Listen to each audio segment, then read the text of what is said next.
Right there is the remote, and in order to replace the battery for it, notice on the left side of the remote there is that button that says push. First, we'll have to press that button like that and then slide the key outwards.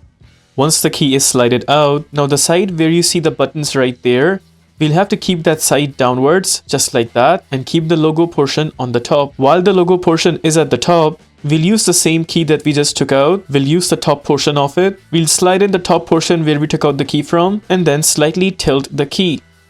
There it is, the top portion comes out like that. Now we'll grab the top portion and completely take it outwards.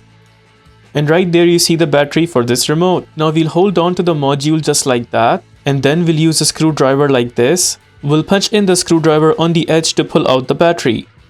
There it is, we were able to pull out the battery just like that, and this is the kind of battery needed for this remote. It is a CR2032 type battery. In my case, the battery is good, so I'll be installing it back. But in your case, if you have a new battery and you want to install it back, just make sure there are 2 tabs on the module right there. We have to slide in the battery in those 2 tabs first. Once the battery is slided in, then we will just push the battery down.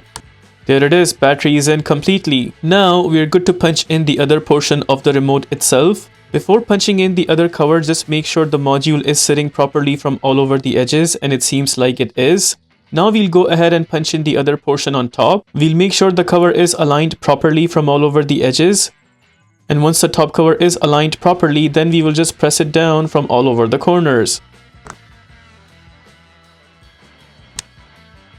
There it is, it seems like it is completely in from all over the edges. Now we will go ahead and slide in the key. With the key slided in, that wraps up the replacement of battery for this remote. If this video helps you in any way, please consider liking this video and subscribing to our channel.